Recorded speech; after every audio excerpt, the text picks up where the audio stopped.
Bonjour et bienvenue au cabaret farfelu, où rien n'est prêt quand le rideau s'ouvre.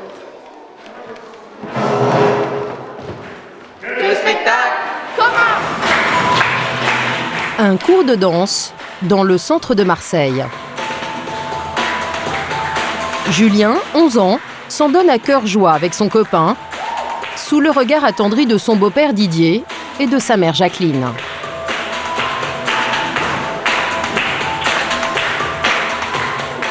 Je le vois heureux, content. J'ai l'impression qu'il oublie tous ses soucis et qu'il existe enfin. Voilà. Julien a effectivement de gros soucis. Il est devenu le souffre-douleur d'un autre enfant à l'école. Ça dure depuis des mois, alors le cours de danse, c'est un moment de répit pour lui. Je me sens libre. Je me sens moi-même. Tu viens me faire avec moi? Julien est en 6e cette année. Il était très heureux d'entrer au collège. Mais il a vite déchanté quand un camarade de sa classe s'en est pris à lui tous les jours, sans même se cacher des autres enfants.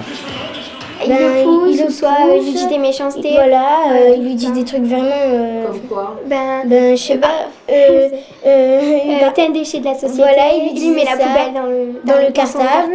Il lui vide tous ses cours par terre. Mais en fait, Julien, peut-être qu'il se défend pas assez en fait. Et c'est pour ça que ce garçon il continue. Parce que je pense qu'il lui mettrait une claque et ce serait terminé quoi. Julien est victime de petites violences, pas forcément dramatiques en soi, mais qui, accumulées, deviennent un vrai cauchemar. Il subit ce que l'on appelle du harcèlement scolaire. En France, un enfant sur 10 serait comme Julien victime de harcèlement à l'école. Alors depuis quelques mois, l'État diffuse ses spots à la télévision pour montrer sa cruelle banalité. T'inquiète pas, reste là, oh. Si je te le rends pas, tu vas faire quoi? Un enfant pris comme bouc émissaire dans la cour. Ça va mal finir. Si ça continue, ça fait une pute. Des rumeurs lancées sur une élève dans une classe. Des moqueries propagées sur Internet et sur les téléphones portables.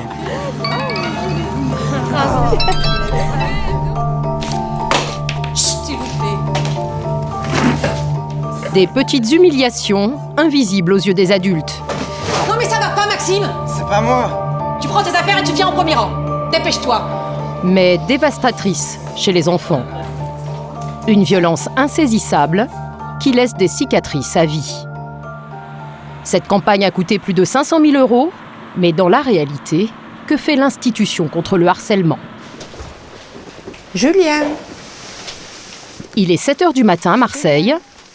Nous retournons chez Julien. C'est l'heure. T'es à l'école.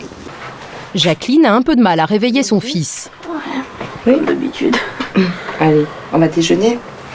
Il faut dire qu'aller au collège est devenu un calvaire pour lui. Une journée d'école, c'est une journée de plus, passée avec son tortionnaire. Quand je me lève, la première phrase que j'ai, c'est comment je vais faire pour passer une journée sans me faire embêter. Donc ce petit garçon, il t'obsède un peu. Ouais. Tu en souffres? Oui, j'en ai souffert, oui. Et là encore. Il a toujours été content d'aller à l'école, il avait envie de raconter la dernière blague qu'il avait entendue. Bon, là, c'est vrai que là, aujourd'hui, par exemple, il s'est levé, mais il y a eu des périodes, il n'y a pas très longtemps de ça, où j'arrivais pas à le lever. Hein. Il m'a pourri mon année, mais quand je dis pourri, c'est vraiment pourri. Avant, au début de l'année, j'avais pas de problème avec lui, ça se passait bien, j'arrivais bien à me concentrer, travailler. Maintenant, depuis qu'il m'embête, j'ai du mal à me concentrer. Et malgré tout ce qu'il endure, Julien s'accroche à son école. Tu veux un autre jus d'orange? Non, ça va, merci. Jus d'orange. J'y ai déjà pensé de changer d'école, mais je veux pas parce que j'ai passé toute mon enfance de la première section de maternelle et je veux passer mon bac là-bas en fait. C'est un peu comme ma maison, donc j'ai pas envie de changer en fait. Alors Julien décroche petit à petit. Ses résultats scolaires chutent, il n'a plus la tête à travailler, car cela fait 8 mois qu'il subit brimades et humiliations. Il me disait t'es un déchet de la société, tu sers à rien. C'était des injures, des moqueries? Oui, c'était ça.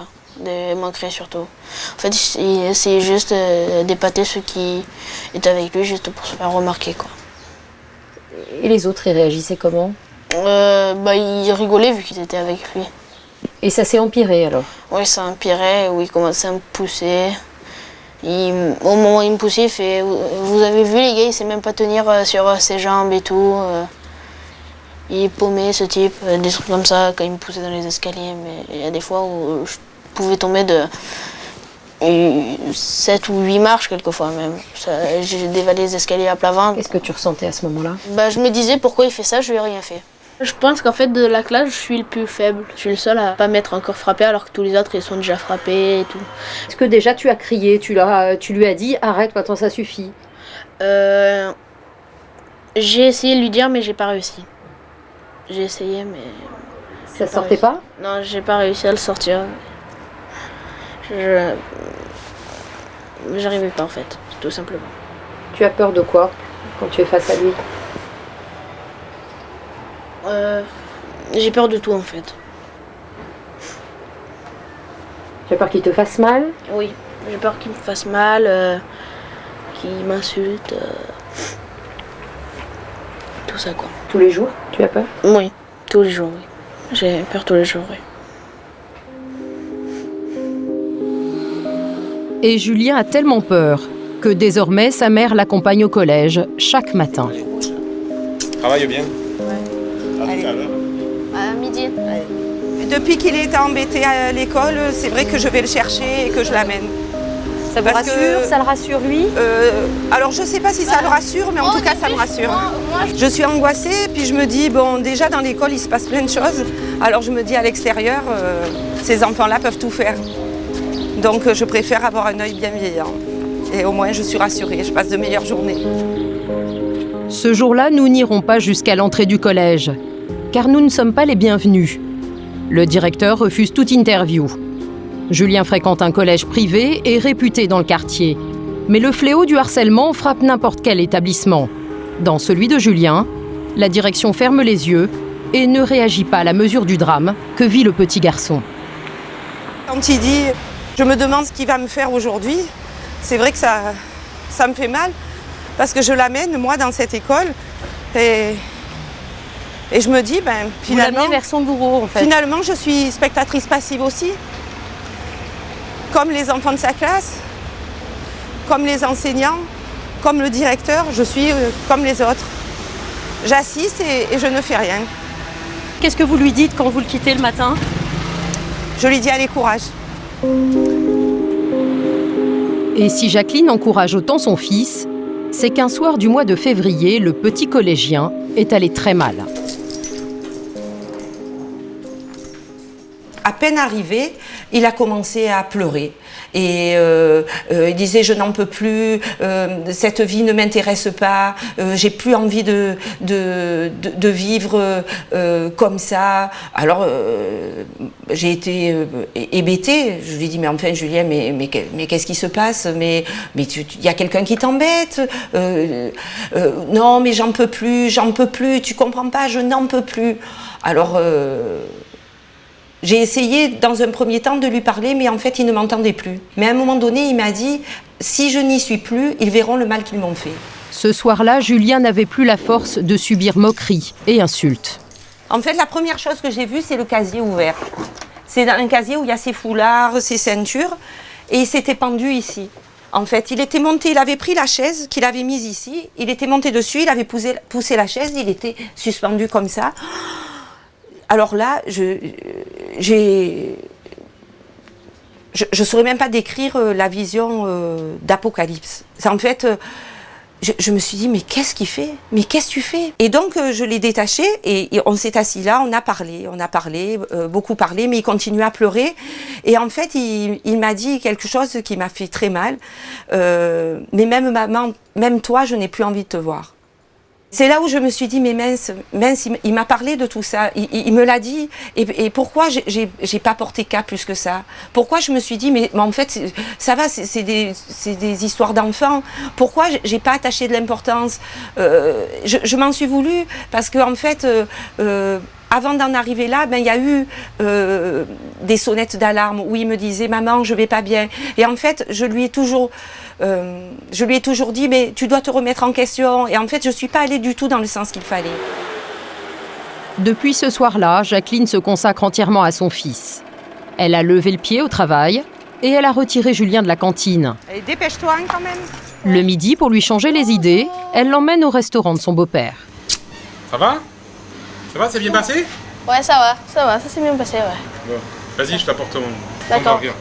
Ok, merci. Et à chaque fois, c'est le même sujet de conversation qui revient à table. Il t'a embêté ce matin? Non. T'as laissé tranquille? Ouais. T'inquiète pas, ça. Oui, il m'a laissé tranquille, ouais. Le harceleur de Julien est toujours un peu là parmi eux. Oh, souris un peu. Non, je pense à un truc, en fait. Mais ce jour-là, nous avons l'impression que Julien ne dit pas tout, histoire de préserver sa maman. Alors, tous les après-midi, courageusement, il retourne en classe vers son agresseur. Jacqueline ne veut pas le forcer à changer d'école.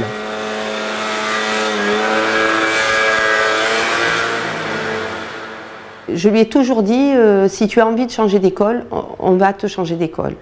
Il m'avait répondu, moi j'y suis depuis la petite section, moi je n'ai rien fait, c'est lui qui m'a tout fait et donc je dois rester dans cette école. Bon, là, cette année, je lui ai dit, les enfants qui vont pas être forcément gentils avec toi, tu en rencontreras partout parce que c'est la société qui est comme ça, il y a des gens gentils, des gens qui ne le sont pas.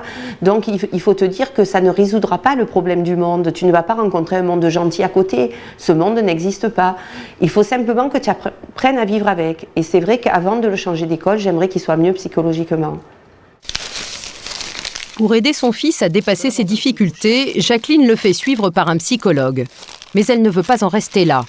Elle interpelle aussi l'école, le diocèse, l'académie et même le ministre de l'Éducation nationale. Pour le moment, pas de réponse. Alors Didier, le beau-père de Julien, tente lui aussi de réagir. J'ai appelé l'école parce qu'un jour, il est arrivé en souffrance. Il m'a dit je vais tuer quelqu'un, je vais le tuer, j'en peux plus. Alors je lui ai demandé ce qui s'était passé et en fait, il m'a dit j'étais prostré, il n'arrête pas de m'embêter, j'en ai marre de la vie. Ça ne peut plus durer, il va se passer quelque chose, je vais faire quelque chose de grave, si c'est pas... Soit c'est moi, soit c'est lui, soit ça va mal se passer. Alors j'ai compris la gravité de la chose et j'ai pris le téléphone et j'ai appelé le responsable de l'école qui a convoqué dans l'après-midi même les enfants et qui leur a parlé, je présume. Et l'affaire a été réglée pour quelques jours ou quelques heures parce qu'en fait, en sortant du bureau du directeur, l'enfant a continué en fait. Mais alors qui donc aurait pu arrêter cette violence? Le père de Julien peut-être. Nous sommes allés le voir dans sa salle de sport. Il est boxeur, mais pour lui, rencontrer l'enfant harceleur aurait pu avoir de fâcheuses conséquences. Me trouver, moi, à mon âge, avec ma taille, face à un enfant de 12 ans, qui a la même corpulence que mon fils, je me suis senti complètement désarmé, désemparé, parce que je me suis dit, si le petit... il réagit normalement, qui s'est dit « Oh monsieur, excusez-moi, je ne le ferai plus », ça va. Mais si c'est un petit qui va être insolent ou quoi, je ne voudrais pas venir aux mains à mettre un coup à un enfant de 12 ans. Qu'est-ce que vous avez eu envie de lui dire à votre fils? Moi je lui ai dit dès qu'on t'embête, réagis, tape. J'ai dit dès que ça ne te plaît pas, tape. Voilà, mais c'est pas dans son tempérament. Malgré les 1 an de boxe qu'il a fait ici au club, pour lui c'est resté, comme je lui ai enseigné, un sport. Je suis déçu parce que j'aimerais que physiquement il s'impose quand c'est nécessaire. Ça lui permettrait à lui d'avoir une opinion positive de lui parce que je pense qu'intérieurement il doit se dire je déçois papa, je réagis pas physiquement, je me fais embêter. Mais en même temps, je suis très satisfait parce que j'aurais pas aimé avoir un fils violent qui me découvre à tout le monde, qui cherche la bagarre pour rien. Voilà. Vous avez envie de lui dire quoi, votre fils? Que je l'aime, que je l'adore, qu'il représente tout pour moi. Voilà. Après, je peux pas le forcer à se battre.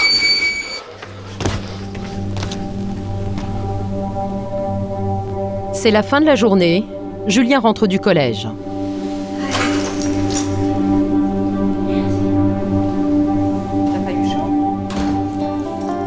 Et comme à chaque fois, Jacqueline l'interroge sur le harceleur. Et ça s'est bien passé? T'as pas embêté? Non? Tu l'as pas vu dans la cour, tout ça? Non? Non, et puis il faisait sa vie, je faisais la mienne. Bon. Ça vous inquiète, hein, ça, hein? Vous lui reposez les Oui, c'est vrai, c'est vrai que c'est mon premier mot de la journée. Dès que je le vois pas souriant, en fait, il faudrait qu'il garde son sourire en permanence parce que sinon, chaque fois, je me dis, bon, est-ce qu'il s'est pas passé quelque chose et qu'il ne me dit pas? Mais bon, non, quand il dit j'ai fait ma vie, il a fait la sienne, c'est qu'il n'est pas venu l'embêter, donc c'est un jour de gagné. Et vous avez fait... Ce soir, Julien n'a pas l'air dans son assiette. Il avoue à sa maman qu'il a peur de voir ses rares copains lui tourner le dos. Pourquoi il se mettrait avec d'autres? Tu existes aussi? Ouais, mais... Mais quoi? Ouais, j'existe, mais entre parenthèses. Non, entre parenthèses, chacun est important. Pourquoi j'existe pas? Tout simple. C'est tout simple. Pourquoi j'existe pas? Pourquoi? Parce que j'existe pas pour eux. Ils se calculent tous sauf moi. Donc j'existe pas. Mais si, tout le monde existe. Oui, tout le monde sauf moi. Enfin, je sais, j'existe, mais pour eux, non. Pourquoi tu mets tout le monde de la classe? Dans la classe, il y en a qui sont contents. Même deux, je dirais. Le plus important, c'est de... Qui me remarquent en classe. Raphaël et Nathan, c'est tout. Tu souffres de ne pas être reconnu? Oui. C'est quoi qui te fait mal? Je sais pas, tout le monde se calcule, tout le monde se parle, tout le monde rigole ensemble, et moi, on me calcule pas, voilà. Et tu sais j'ai fini par m'y habituer. Je leur plais pas, tout simplement, à mon avis. Enfin bon, voilà.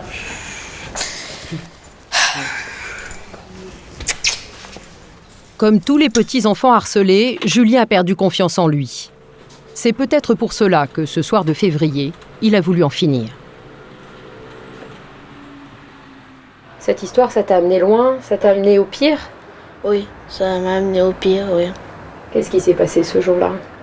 En fait, c'était vendredi soir, juste avant les vacances. En fait, je me suis disputée avec lui à la sortie. Parce que c'est à cause de lui qu'on s'est tous pris une retenue. Et j'ai pleuré pendant plusieurs heures. Et à la fin, j'en ai eu marre. J'ai pris mon foulard, je l'ai attaché là, en haut, et j'ai essayé de me pendre. Qu'est-ce qui s'est passé pour que tu en arrives là? J'en pouvais plus de vivre, de le voir, j'en pouvais plus de vivre cette horreur en fait. Tu pensais que ça allait mener à quoi en fait? Ça allait arrêter tout? Oui, mais au moins je m'en fiche qu'il ait gagné, mais au moins je sais qu'il me fichera la paix quand je serai mort. C'est quoi qui t'aide à tenir? Maman. C'est elle qui me soutient dans ma démarche de rester en vie.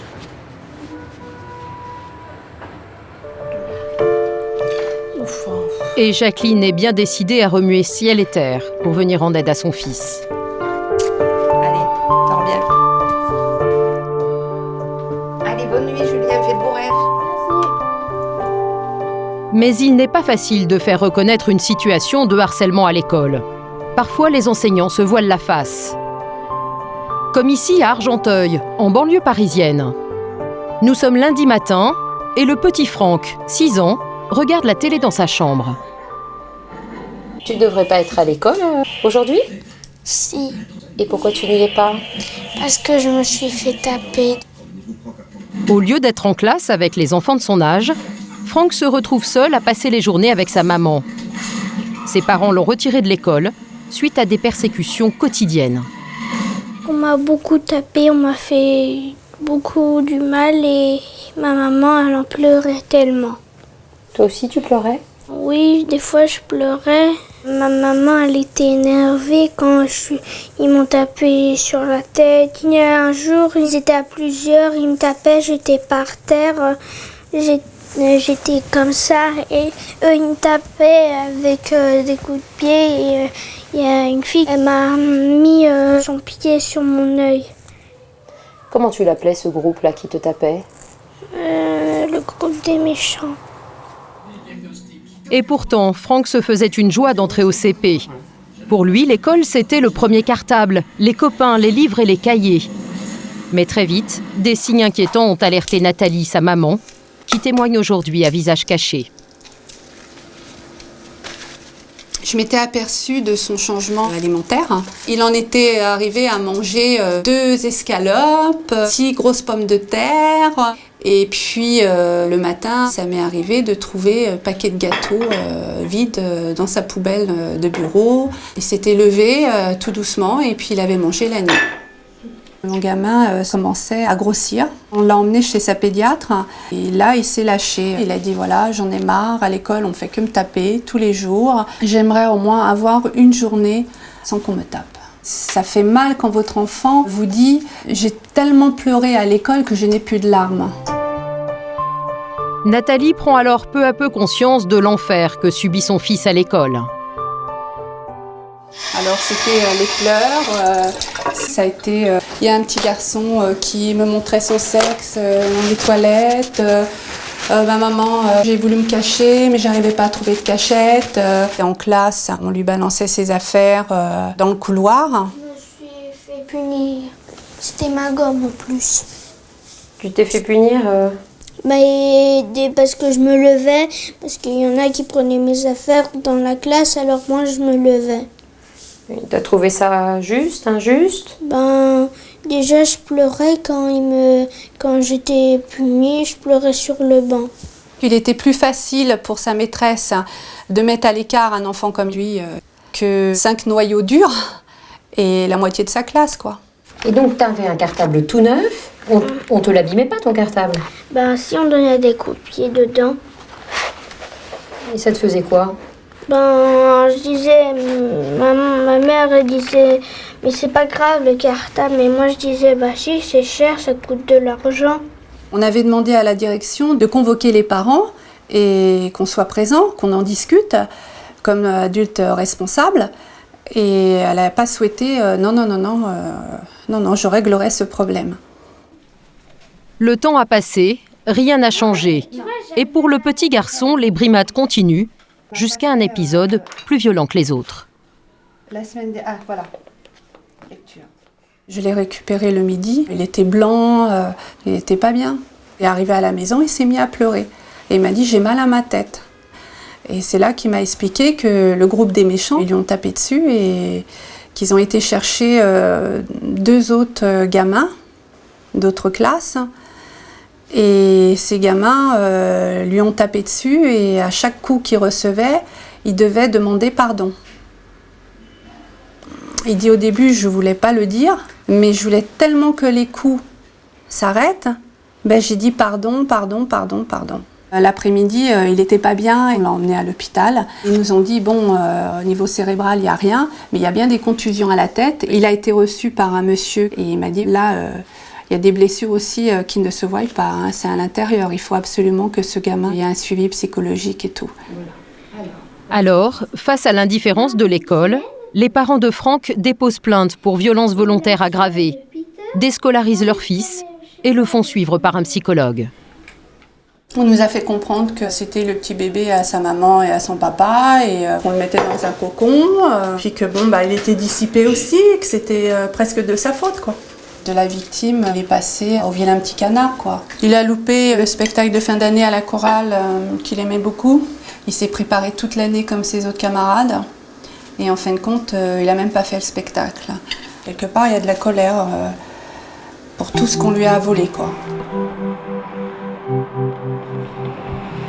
2 mois ont passé.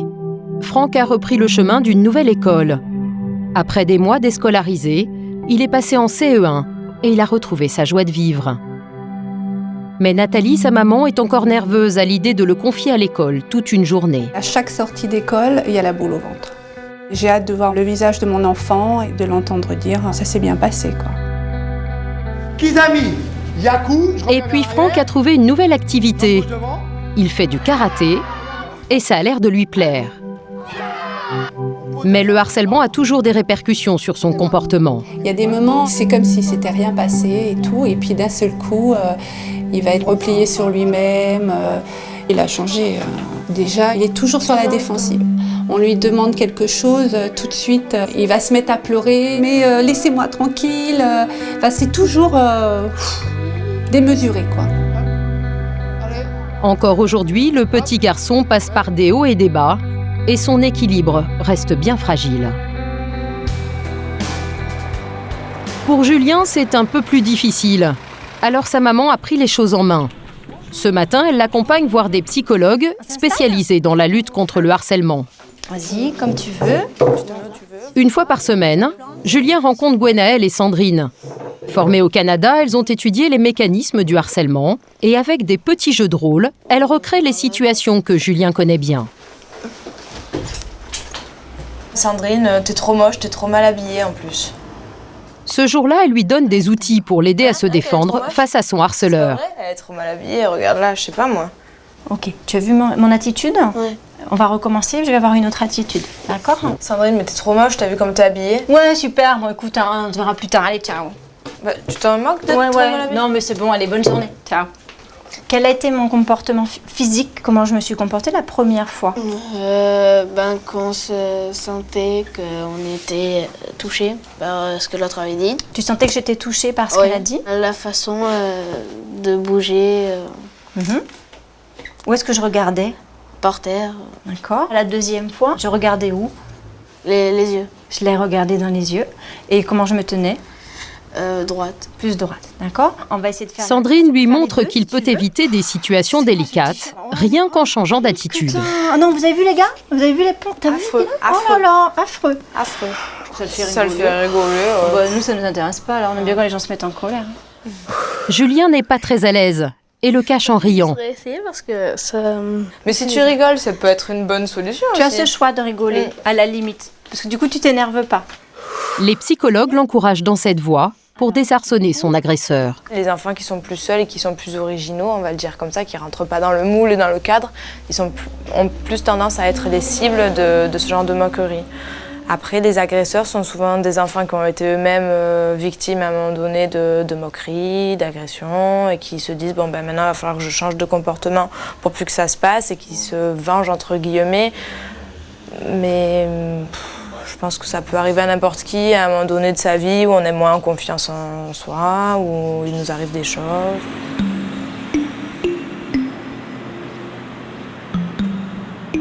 À l'approche des vacances, la famille reprend espoir, car aujourd'hui Jacqueline a reçu un courrier important. L'école l'informe qu'elle a obtenu un rendez-vous avec les équipes mobiles de sécurité suite à ses nombreux courriers. On a rendez-vous à 14h30, donc il va falloir te préparer. Ok. Ces équipes sont envoyées par le recteur en cas de situation difficile dans les écoles. Elles sont composées notamment d'anciens gendarmes, de psychologues et d'enseignants.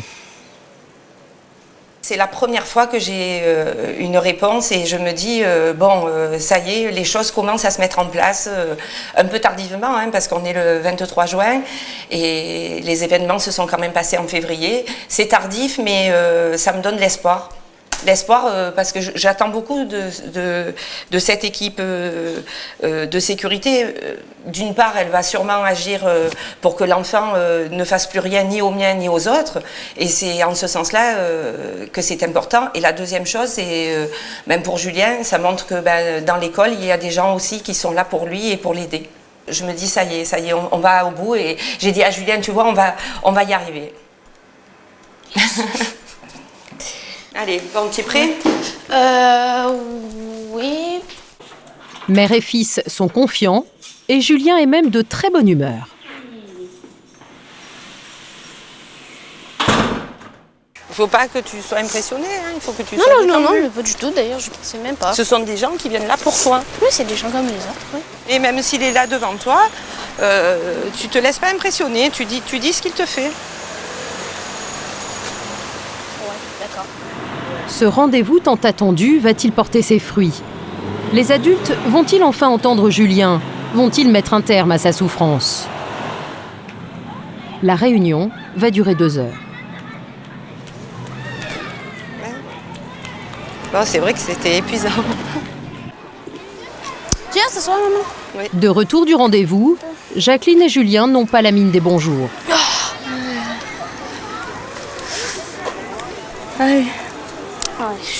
Ils ont rencontré les enfants de la classe, donc beaucoup d'enfants n'avaient pas conscience, ne s'étaient pas rendus compte que Julien avait des tensions, subissait des pressions, était poussé dans les escaliers, on faisait des réflexions. Donc j'ai eu l'impression quand même qu'on remettait en cause le terme de harcèlement. Ils écoutent l'ensemble des dires de la classe et les enfants de la classe sont 30 et lui il est seul.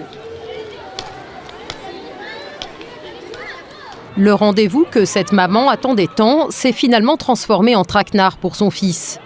Pour elle, les adultes n'ont pas pris la mesure du harcèlement et remettent en cause Julien.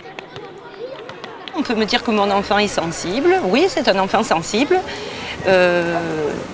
Et alors justement, il ressent plus que les autres toutes ces brimades. En fait, on essaie de voir quelles sont les faiblesses de votre enfant, alors que je pense que ce n'était pas le propos. J'avais l'impression au départ qu'on faisait quand même le procès du mien. Je pense qu'il faut une énergie incroyable pour quand on est maman d'enfant harcelé, parce que je répète que c'est un enfant harcelé, pour ne pas baisser les bras et tout arrêter.